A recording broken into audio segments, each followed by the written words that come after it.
Chopper video shows a devastating scene. Just west of Wabash on US 24, 2 people shot to death. 41-year-old state police officer Dave Rich stopped to help what he thought was a stranded driver. That's when 21-year-old Joseph Voltaggio shot him with his shotgun. Then he reloaded and shot himself.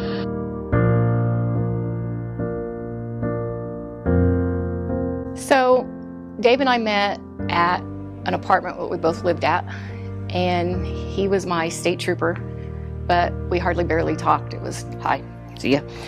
And then he moved out and started building his house and broke up with a girlfriend, and he called me up, and we went out, and actually we started talking first, and we went out, and it was just the greatest thing ever. I mean, we got married about 3 years after that on March 28th, 1998. And the next year in the fall, we had our first daughter, Lauren, who she could do no wrong in her dad's eyes. She was just his princess. I mean, and a lot of people said that she was his princess and I was his queen, and that is exactly how he made us feel. So then, move forward 3 years, and we were pregnant again, and we went to the doctor, and there was 2. Dave was like, wow, I'd have been happy with 1, and I was like, but we got 2.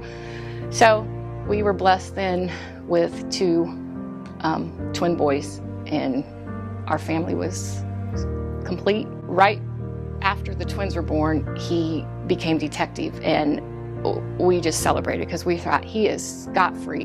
Nothing happens to detectives. I mean, they're safe, they're in their offices, they're out, and everything's okay now. Well, it wasn't.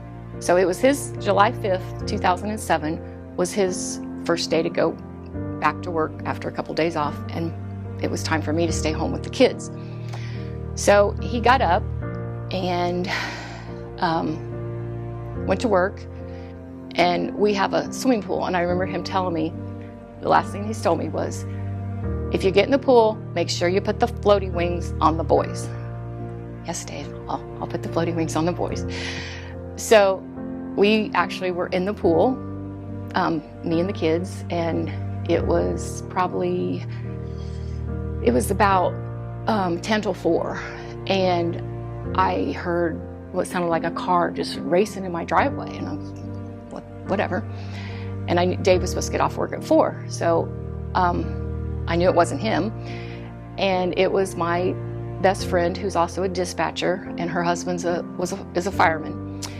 And she says, Connie, you got to get the kids out of the pool. And I was like, why? You know, what's going on? Whatever. And we were getting the kids out of the pool, and we go in the basement, and I think she said, it's Dave. That's all she said.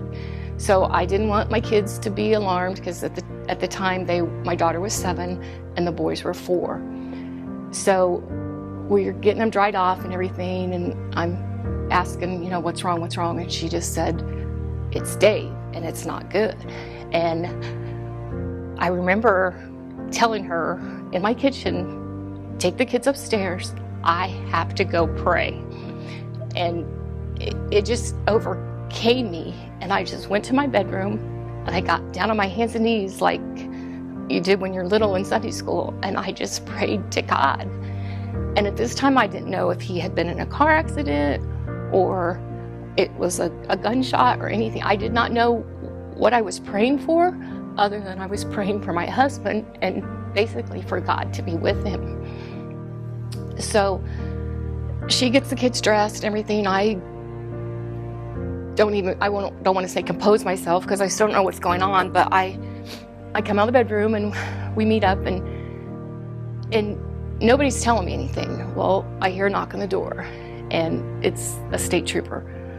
Well, that's kind of the police officers' wives talk about the knock on the door. You don't ever want that. My friend's husband, the fireman, had arrived, and I still don't know if Dave's alive, if he's, whatever.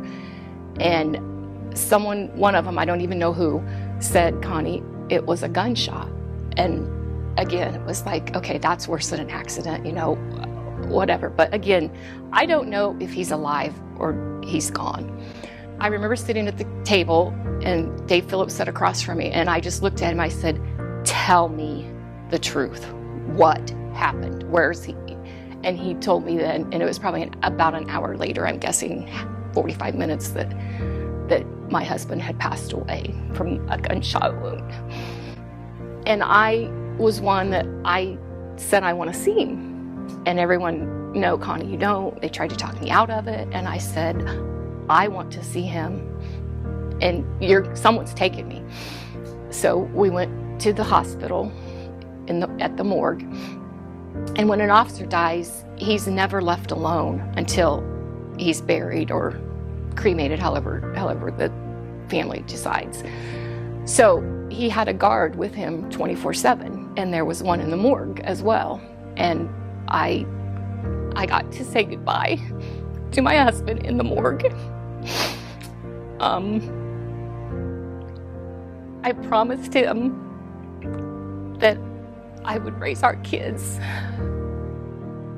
to know him and for him to be proud of me and our family.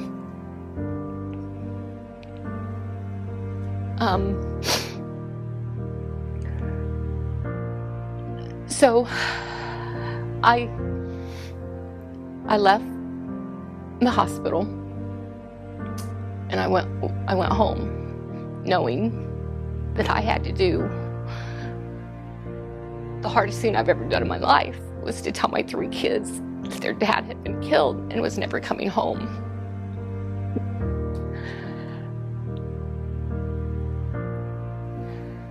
My kids had just lost their father, and I did not want them to lose their mother by what was going on in my head, or hatred, or anger, or just laying in bed depressed all the time, or anything like that. I knew Dave and I would want me to go on and raise these kids. So this man that took my husband's life also took his own. I remember saying I was glad that he took his own life. I guess I was more glad that he did that so that I didn't have to go through a trial in court, relive everything, hash everything over. But at the same point, I have never looked at this guy's picture. It's kind of protected me because I knew I did not want my heart full of hatred. I could tell you his first name. His last name was a longer, stranger name. I don't refer to the man that took my husband by name or because that associates a person that I don't want to hate. I don't want my kids to hate someone. Life's too short to hold anger. I didn't have a person to truly forgive because he did kill himself. But over the years, I've forgiven him.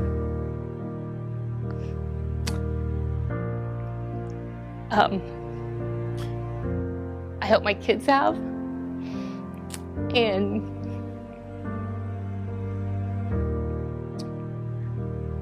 God has helped me forgive him. I'll never forget. And I'll never forget my husband. My kids will never forget their dad. But through God's grace, we're okay.